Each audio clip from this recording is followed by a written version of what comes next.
দেখুন, আজকে আমরা পথ হারা বলতে গেলেই চলে, দিশে হারা। আমাদের যেটা সঠিক পথ, সেই পথ থেকে আমরা পথচ্যুত হয়েছি, আমরা বিপথে চলছি। এই জন্য আমাদের উপরে বিভিন্ন ধরনের আযাব বলুন, গজব বলুন, আর আল্লাহর পক্ষ থেকে এটা সতর্কবার্তা বা হুঁশিয়ারি বলুন, আমাদের মধ্যে কিন্তু এটা লক্ষ্য করা যাচ্ছে। সেটা কিন্তু ভাবতে হবে, না ভাবলে এটা বোঝা যাবে না। যেমন এখন মানুষ ব্যতিব্যস্ত, পেরেশান হাল, SIR এর আবহে কে কি করবে, ছোটাছুটি, আমার কি করতে হবে। এখন সব 2002 সালের ভোটের লিস্ট বের করা, মার্কিং দেওয়া, এখন পেরেশান হাল।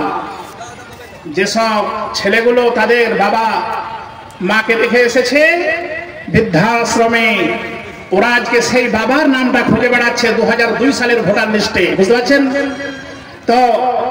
বাবার যে কি কদর, মায়ের যে কত দাম, সে জিনিসটা সকলে বুঝে না। যাদেরকে আল্লাহ বুঝার সমতি শক্তি দান করেছেন তারাই বুঝে। সেই মাথার ছাতা। অনেক ছেলেরা মাকে বাবাকে খেতে দেয় না, তারা নির্যাতন করে বউয়ের কথা শুনে, এবং শেষ পর্যন্ত বউয়ের কাছে সে ভালো হওয়ার জন্য বাবা মাকে অন্য জায়গায় স্থান করে দিচ্ছে। এটা প্রচুর এই ঘটনা ঘটছে, এটা লক্ষ্য করা যাচ্ছে। আল্লাহ আমাদেরকে শুভবুদ্ধি দান করেন, সকলেই বলুন আল্লাহুম্মা আমিন। আল্লাহর কাছে আমাদের প্রার্থনা করতে হবে, বলে আল্লাহ আপনি আমাদের সরল সঠিক পথে পরিচালিত করুন, সরল সঠিক পথে আমাদের নিয়ে চলুন, সঠিক শিক্ষা আমাদেরকে আল্লাহর কাছে চাইতে হবে।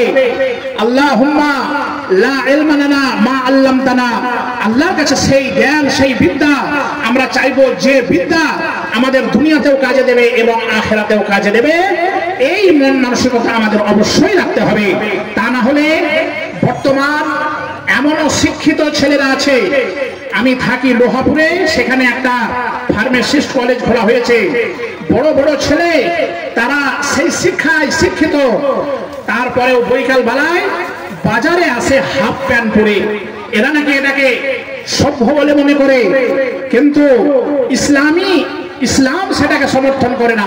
একজন ছেলে যখন সে বালিগ হয়ে যাবে, পুরুষ মানে সে যখন সাবালক হয়ে যাবে, তার যখন দেহের বিভিন্ন অঙ্গে লোম গজাবে, তখন সে আর কিন্তু হাফ প্যান্ট পরতে পারে না।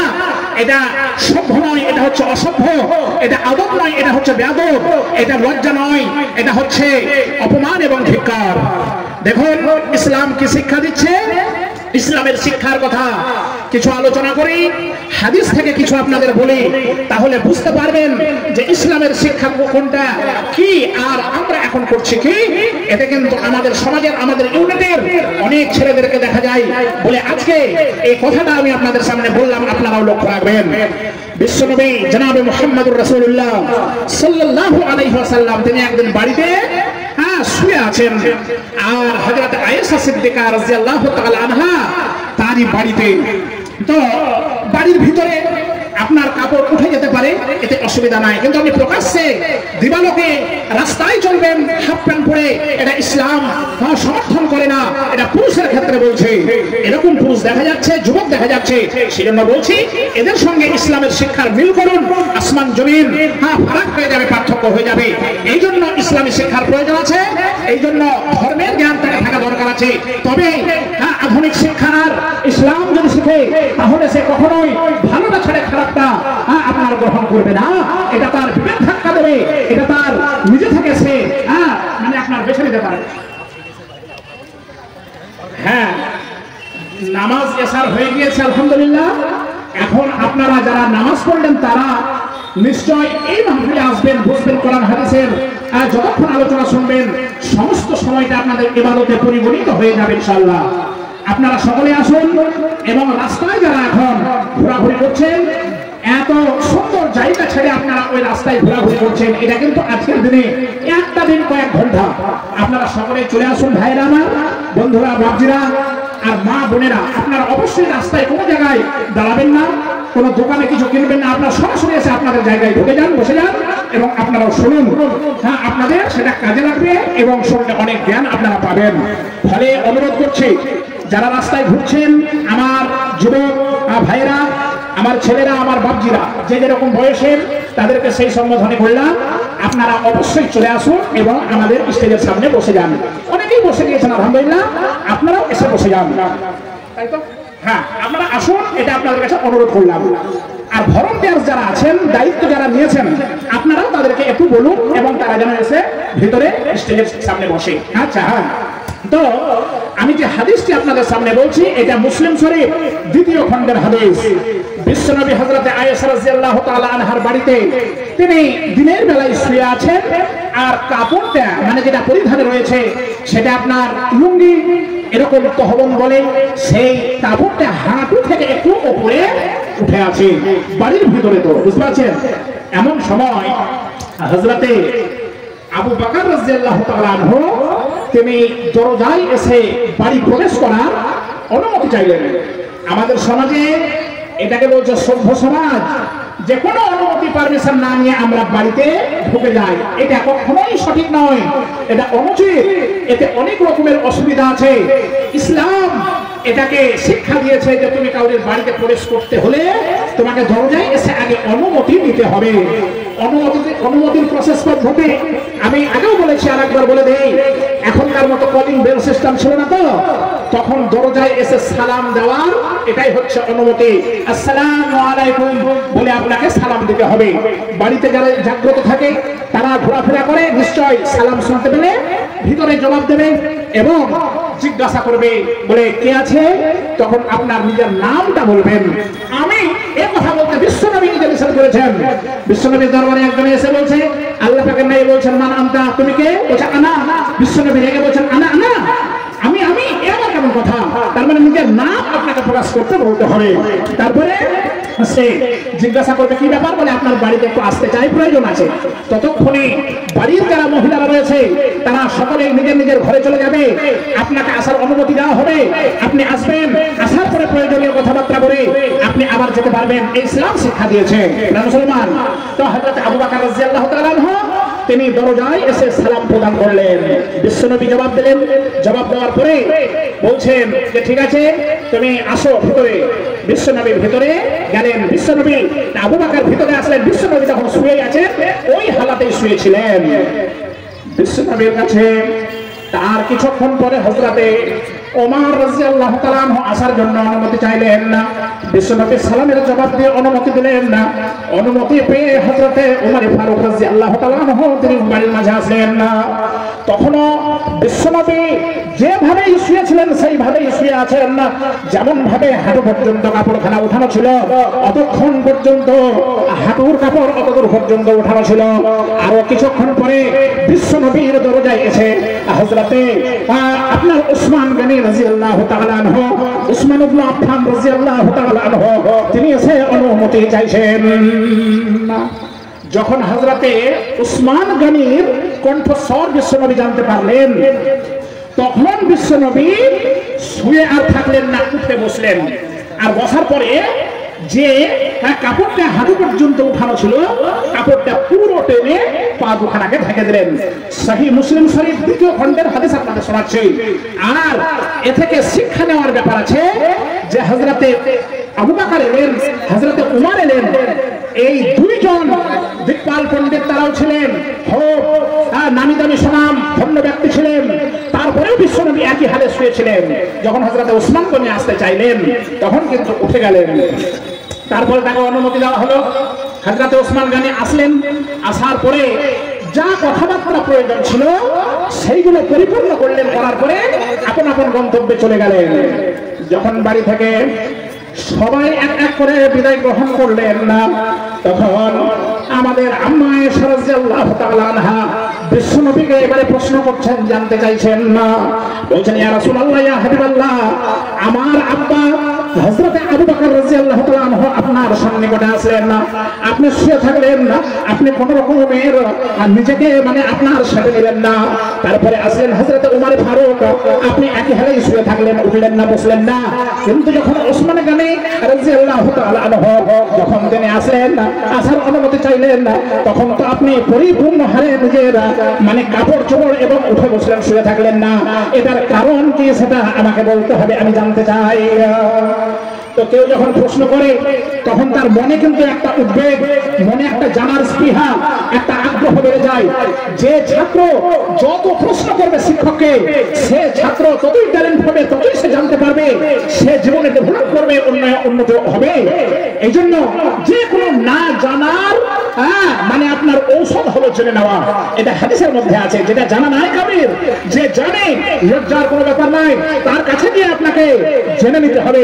সে যদি জানে নিশ্চয় জানিয়ে দেবে, সেও আনন্দিত হবে, আপনিও লাভবান হবেন। এটাই হচ্ছে ফর্মুলা। বিশ্বনবীর এই প্রশ্ন শুনে, হযরত আয়েশার প্রশ্ন শুনে বিশ্বনবী একটু হকচকিয়ে উঠলেন, মতিভ্রম হলেন যে সুবহানাল্লাহ, এই জিনিসকেও ফলো না করলেও আয়েশা রাদিয়াল্লাহু তাআলা আনহা আমার প্রিয়তমা পত্নী, সে লক্ষ্য করেছে, সে হয়তো ভাবছে আমার আব্বার সম্মান দিল না, আর হযরতে ওসমান খানের আমার সম্মান বেশি হলো, তাও হতে পারে না, ইসলামে জানার ব্যাপার আছে। বিশ্বনবী বলছেন না যে আমি তোমার আব্বা এবং যখন ওমর ফারুক রাদিয়াল্লাহু তাআলা আনহুমা তারা দুজনে আসলেন না, তারা কিন্তু একটু মানে হযরত ওমর তো লৌহ মানব, কঠোর প্রজাতির লোক, এর ব্যাপার কোনো নাই। আর ওসমান রাদিয়াল্লাহু তাআলা আনহু, আলী রাদিয়াল্লাহু আপনার আবু বকর রাদিয়াল্লাহু তাআলা আনহু, সেটা হচ্ছে আমার মানে চরম বিপদের সঙ্গে সব সময়ের বন্ধু। কিন্তু এই যে লোকটি ওসমান ইবনে আফফান রাদিয়াল্লাহু তাআলা আনহু, তিনি এত হায়াদার, এত তিনি লজ্জিত এবং এত শরম তার মধ্যে কাজ করে যে আমি যদি এই হালে শুয়ে থাকতাম আর আমাকে দূর থেকে লক্ষ্য করতো যে কাপড় কিছুটা উপরে উঠে আছে, তাহলে উনি আমার সামনে আসতেন না এবং তার প্রয়োজনীয় কথা তিনি ব্যক্ত করতে পারতেন না। এই জন্যই আমি ওনার সামনে উঠে বসলাম এবং আমার কাপড়টা আরো নামিয়ে নিলাম। লজ্জা এবং হায়া এই জিনিস ইসলামের জন্য জরুরি। আল হায়াও শুবাতুম মিনাল ঈমান, ঈমানের একটা অঙ্গ, একটা শাখ, একটা তার মানে আপনার কি বলে, অবশ্যই এটা জুজ যে ঈমানদার যারা তাদের লজ্জা বা হায়া থাকতে হবে। লজ্জা হায়া থাকলে তার দ্বারাই অনেক ছোট ছোট যে পাপের কাজ আছে, অন্যায় আছে, সেইগুলো নিশ্চয় তার দ্বারা দূরীভূত হবে, সেইগুলো সে পরিহার করে ত্যাগ করবে। আর যদি হায়া লজ্জা না থাকে, তার দ্বারাই সমস্ত রকমের খারাপ কাজ হওয়া সম্ভব। এবং এদের দ্বারাই দুনিয়াতে অনেক রকমের নোংরা কাজ, অপবিত্র কাজ, এদের দ্বারা অনেক রকমের জুলুমবাজি, অত্যাচার আপনার হচ্ছে দুনিয়ায়। এদের জন্য মানুষ অতিষ্ঠ আছে, যারা মুসলিম কিছু ভালো লোক, এরা এদের জন্য সব সময় পেরেশান হাল। দেখুন বর্তমান আপনার সমাজ থেকে শুরু করে গ্রাম্য এবং আমাদের মানে রাজ্যের অবস্থা, দেশের অবস্থা, যারা মানে প্রকৃত অপরাধী, এরা বুক ফুলিয়ে তারা দাপিয়ে ঘুরে বেড়াচ্ছে, মুখ দিয়ে কত অশ্রাব্য ভাষা বের করছে, কত অন্যায় কথা বলছে, এদের উপরে কোন রকমের রিয়াকশন হয় না। একটা ভালো মানুষ, একটা নিরীহ মানুষ, সে অপরাধ না করে জড়িয়ে পড়ছে অপরাধীদের সঙ্গে, তাকে সাজা পেতে হচ্ছে দুনিয়াতে। এ একটা বিশাল আমাদের এই সমাজের মধ্যে, দেশের মধ্যে চলছে অরাজকতা। এ থেকে অব্যাহতি পাওয়া যাবে কখন? আল্লাহ চাইবে যখন। ফলে আল্লাহর কাছে এই থেকে আমাদের মুক্তি চাইতে হবে। তাহলে সুশিক্ষা, ইসলামী শিক্ষা কখনো কাউকে নিজের ইজ্জতকে মানে আপনার বিলিয়ে দিতে বলে না, ইজ্জতকে প্রকাশ করতে বলে না, ইজ্জত আব্রু তার সম্ভবকে সবসময় সংবরণ এবং মানে ঢেকে রাখতে বলে। এটাই হচ্ছে ইসলামের শিক্ষা। পরিশেষে বিশ্বনবী হযরত আয়েশা রাদিয়াল্লাহু তাআলা আনহাকে বলছেন, ও আয়েশা, ও প্রিয়তমা, একটি এমন লোক মানে ওসমান গনি রাদিয়াল্লাহু তাআলা আনহু একটি এমন লোক, সে যখন রাস্তা দিয়ে চলে আল্লাহ পাকের ফেরেশতারাও তাকে দেখে লজ্জিত হন। ফলে এই লোকটির সামনে আমি কখনো সন্দেহযুক্ত বেয়াদবি বেহায়া করতে পারি না। ফলে আমাদের বর্তমান যারা ছেলেরা আছে, এই প্রজন্মের ছেলেদের প্রথম থেকে হায়া লজ্জার আপনার আদেশ দিতে হবে, শিক্ষা দিতে হবে। না হলে বড় হওয়ার পরে যখন তার 15, 17, 18, 20, 22 বছর বয়স হয়ে যাবে, বুলেটের উপরে ফুল প্যান্ট পরবে না, হাফ প্যান্ট পরে ঘুরে বেড়াবে। এরকম দেখা যায় না, যায় না সমাজে? দেখবে কিছু সমাজের ছেলে বলে দাবি করে, শিক্ষিত ছেলে বলে দাবি করে, ওরা বুলেট চালাচ্ছে আর হাফ প্যান্ট পরে আছে, এটাই নাকি তাদের সভ্য সমাজের পোশাক। আর এর বাকি যে উলঙ্গ অংশটা লোমে ভরপুর, সেগুলো দেখে নিজেকে বিশ্রী লাগে, লজ্জা লাগে। এটা ইসলাম সমর্থন করে না প্রাণ মুসলমান। তাহলে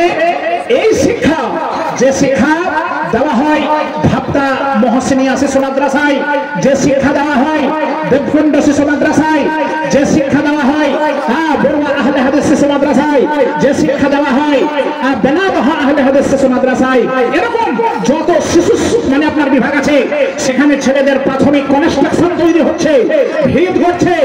এই ছেলেরা যারা আজকে ইউনিফর্ম পরে আছে, পায়জামা পাঞ্জাবি, এরা এখন নাবালক আছে, সাবালক হয়নি। এরা যখন সাবালক হয়ে যাবে জীবনে এরা হাফ প্যান্ট পরে রাস্তায় চলাফেরা করবে না। যদি এখান থেকে তারা সুশিক্ষা পেয়ে তারা আবার অন্য জায়গায় আরো শিক্ষা গ্রহণ করে। কিন্তু কিছু আছে এরকম ছেলে দেখতে পাওয়া যায় যাদের মধ্যে হায়া নাই, লজ্জা নাই, শরম নাই, এই জন্য তাদের ঈমানও নাই। যার হায়া লজ্জা নাই তার ঈমান নাই। ঈমান থাকলে সে এরকম করতে পারে না। এটা পুরুষদের ক্ষেত্রে বিশেষ হলো, মহিলাদেরকে বাড়িতে পর্দাতেই থাকতে বলা হয়েছে। বিশেষ কাজে বিশেষ প্রয়োজনে বের হতে হবে, তবুও তার পরিপূর্ণ শরীরটাকে ঢেকে কেবলমাত্র চোখ খোলা থাকবে আর কেবলমাত্র হাত খোলা রাখতে পারে প্রয়োজনে, কিন্তু তবু আজকে মোজা উঠেছে, পায়ের মোজা, চোখ খোলা থাকবে দেখার জন্য। কিন্তু বর্তমান কুচক্র চলছে, মেয়েদেরকে কি করে বাড়ি থেকে বের করতে হবে, এই যে একটা পরিকল্পনা, এটা হচ্ছে শয়তানি পরিকল্পনা, শয়তানের কাজ এটা। যারা পর্দায় থাকতে চায় এদেরকে থাকতে দেওয়া হবে না। এই জন্য বিভিন্ন স্কিম তৈরি হয়েছে, বিভিন্ন কাজকর্মের ক্ষেত্রে তাদেরকে না হলেই হবে না, ফিঙ্গারপ্রিন্ট দিতেই হবে, বায়োডাটা না হলে আধার কার্ড আপডেট হবে না। এত লাইন দিয়ে আধার কার্ড করে আজকে 13 নম্বরে 12 নম্বরে নাম, তবুও ওটা দিয়ে এসআইআর হবে না, ওর সঙ্গে একটা যথারীতি তাকে ডকুমেন্টস দিতে হবে। তাহলে এই বায়ো বা মেট্রিক, ফিঙ্গারপ্রিন্ট, চোখের মনে, 10 আঙুলের ছাপ নিয়ে এত লাইন দিয়ে মানুষকে পেরেশান করে জন্মের পর থেকে নিয়ে মৃত্যু পর্যন্ত। এই যে আধার কার্ড করে কি হয়েছে আপনার, মানুষটাকে ঘর থেকে টেনে, বাড়ি থেকে টেনে বের করে রাস্তায় নামানো হয়েছে, এছাড়া আর কিছু হয়নি, পেরেশান করা হয়েছে। মুসলমান ওই কিছু মায়েরা বোনেরা আছে যারা আপনার গুঠির ওপরে পায়জামা পরে, এরকম আপনাদের চোখে পড়েছে না পড়ে? হয়তো এই বেলডাঙ্গা থানার মধ্যে নাও থাকতে পারে, ভাবটাই হয়তো নাই, কিন্তু সারা পশ্চিমবঙ্গে সফর করতে গিয়ে আমাদের চোখে পড়ছে। আর ওরা গুঠির ওপরে পড়ছে, ওদের মুঠুটা দেখা যাচ্ছে কার পরে থাকছে, আর এত বড় ভোলা ভোলা পায়জামা, এর নাম নাকি দিয়েছে প্যালাজু, এরকম শুনছি আমরা। বিশ্বনবী বলছেন মহিলারা গুঠির ওপরে কাপড় পরবে না, মহিলারা পরবে পায়ের পাতা ঢেকে। মানে মহিলাদের কাপড় সবসময় মানে আপনার কি বলে মাটিতে ধেয়ে দিয়ে যাবে, বলে মাটিতে যখন ছেঁচড়ে যাবে তখন সেটা অপবিত্র হবে। কোন জায়গায় মুরগিতে থেকেছে, কোন জায়গায় কুকুরে পেশাব করেছে, কোন জায়গায় অপবিত্র থাকতেই পারে, এটা কি হবে? সুবহানাল্লাহ। বিশ্বনবী মহাবৈজ্ঞানে তিনি তার প্রতিকারের কথাও বলে দিয়েছেন। বিশ্বনবী বলছেন না, মহিলারা যখন চলাফেরা করবে তাদের আপনার গুঠি দেখা যাবে না, পায়ের পাতা দেখা যাবে না, সম্পূর্ণটাই থেকে তারা চলাফেরা করবে। যখন কোনো জায়গায় চলতে চলতে অপবিত্র জায়গা দিয়ে অতিক্রম করবে, তারপরেই কিন্তু পবিত্র মাটি পাবে। সেই পবিত্র মাটি দিয়ে তার যখন আবার কাপড়টা স্পর্শ করবে, পুরো কাপড়টাই আবার তার জন্য অপবিত্র হয়ে যাবে। এই মাটির কত পাওয়ার জানেন? এই যে মাটি, ধীরে ধীরে মাটি আমাদের বিলুপ্ত হয়ে যাচ্ছে। ঘর বাড়িতে মাটি দেখা যায় না, জমি জায়গা যেগুলো ফাঁকা আছে, রাস্তাঘাটে আর এখন মাটির নাই, দেওয়াল পাওয়া যাবে না, সেই মাঠের জমি ঢের মাটি। এই মাটির কত পাওয়ার! বিশ্বনবী বলছেন না, যদি তোমরা মানে সংকটের কারণে কোনো জায়গায় পানি না পাও, তোমার যদি নামাজের সময় হয়ে যায়, অক্ত হয়ে যায়, তাহলে তুমি সেই জায়গায় মাটি পাবে, সেই মাটি দিয়ে তুমি পবিত্রতা হাসিল করবে, অর্জন করবে। তার মানে ওযু যেমন আপনি করেন পানি দিয়ে, দুই হাত ধৌত করে, নাকে পানি দিয়ে কুলকুলি করে, কোনো পর্যন্ত ধুয়ে, মুখমণ্ডল ধুয়ে, পায়ের তলা পা ধুয়ে, কান মাসা করে, মাথা মাসা করে, এই ওযু করলে আপনি যেমন পবিত্র হয়ে যান না, আপনি যদি পানি না পান, নামাজের সময় হয়ে যায়, তাহলে ওই মাটি দিয়ে আপনি স্পর্শ করে আপনি দুই হাতখানাকে এইভাবে মুছে নিয়ে ফুৎকার দেবেন, চেহারাতে আপনি মুছে দেবেন, এটাকেই তায়াম্মুম বলা হয়। আর তায়াম্মুম করলে আপনি পবিত্র হয়ে গেলেন, আপনার নামাজ পড়া হবে, নামাজ আপনার কবুল হয়ে যাবে, কোন রকমের অসুবিধা হবে না। শুধু ওযু বলেই নয়, এমনও হাদিসে পাওয়া যায় যে আপনার যদি ইহতিলাম হয়ে যায় কোন সফরে, সেই এলাকায় যদি পানি না থাকে, মরুভূমি অঞ্চল, আপনি মানে ইহতিলাম মানে স্বপ্নদোষ, আপনি স্বপ্নদোষ হওয়ার কারণে পবিত্র হয়েছেন, আপনার আর পানি পাচ্ছেন না, তো পবিত্র কি করে হবেন? তাহলে সেই মাটির দ্বারাই আপনি পবিত্র হবেন, পাক সাফ হয়ে যাবেন।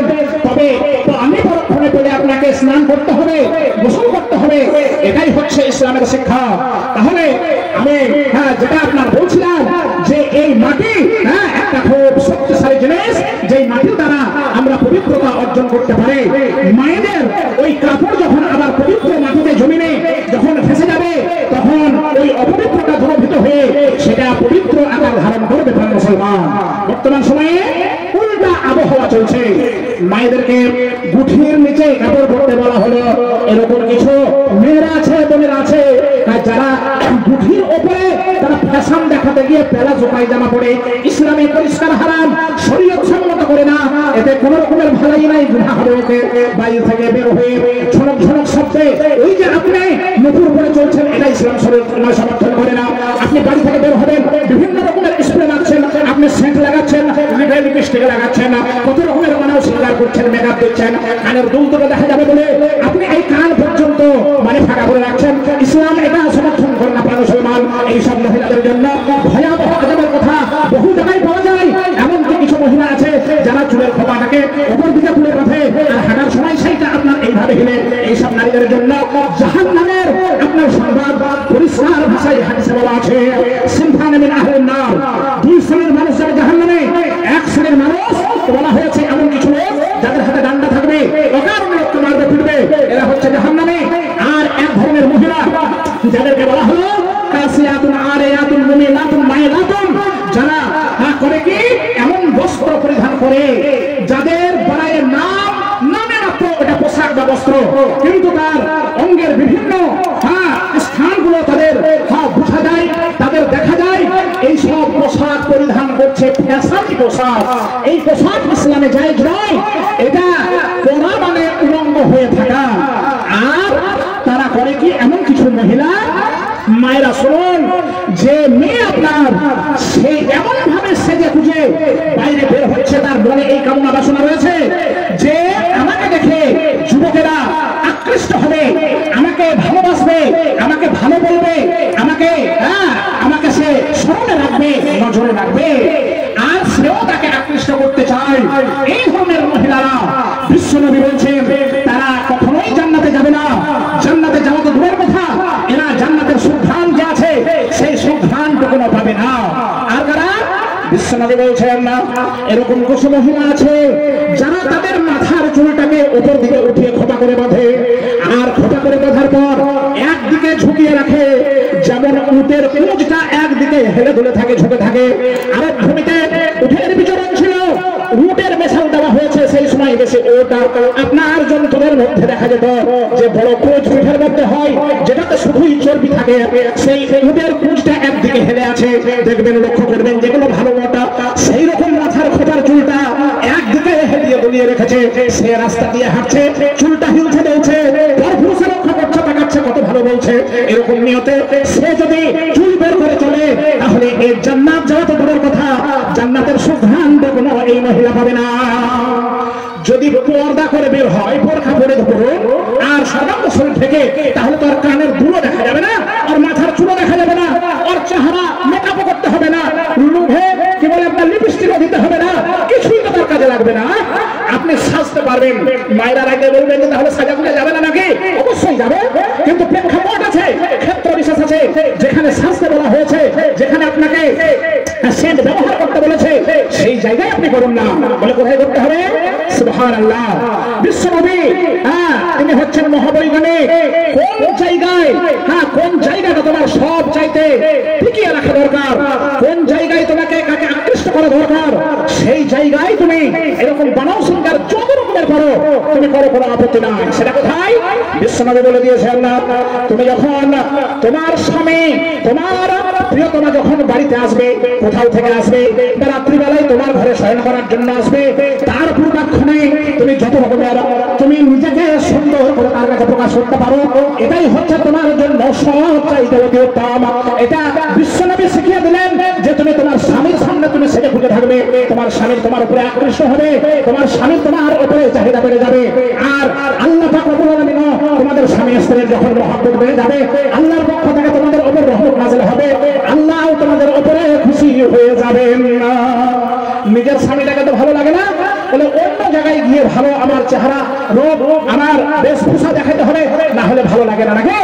যদি বাঁচতে চান তাহলে শরীয়ত অনুসরণ করে ইসলামকে মেনে কোরআন হাদিসের শিক্ষা সামনে গ্রহণ করে জেনে নিয়ে, না জানা থাকলে জেনে নিন, আর জেনে নিয়ে সেইভাবে আপনি নিজের জীবন গঠন করুন। আপনি যতদিন বাঁচবেন আপনার অন্তরে তাকওয়া আল্লাহ ভীতি রাখুন। আল্লাহ ভীতি থাকলে কোন রকমের অপকর্ম হবে না।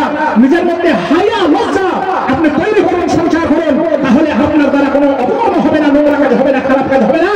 আর তা যদি না থাকে তাহলে আমরা চেন দিয়ে বেঁধে রেখে আপনাদেরকে ধরে রাখতে পারবো না।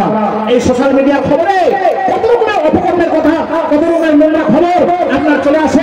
হ্যাঁ, তো সেই জন্য আপনাদের আমি খুব অল্প সময়ে গুটি কয়েক কথা উপদেশমূলক বলতে চাই। যারা মায়েরা রয়েছেন, মায়েদের তো একদম পরিপূর্ণ বাড়ি থেকে বিনা প্রয়োজনে বের হওয়া যাবে না, বানাও সিঙ্গার বাইরে করা যাবে না, সেট দেখে বাইরে বেরো যাবে না। আপনি বাড়িতে আপনার স্বামীর সামনে করবেন, কোনো রকমের অসুবিধা নাই। আপনি নিজের পরিবারকে আগে ঠিক রাখুন, সুখের সংসার আপনি গড়ে তুলুন। আপনি যখনই পরকীয়ায় আকৃষ্ট হবেন, বাইরে যখন কারোর দিকে নজর দেবেন, সে আপনাকে কেবল ভোগ করার জন্য সে আসবে। এ তো কত হাজার হাজার খবরে পাওয়া যাচ্ছে।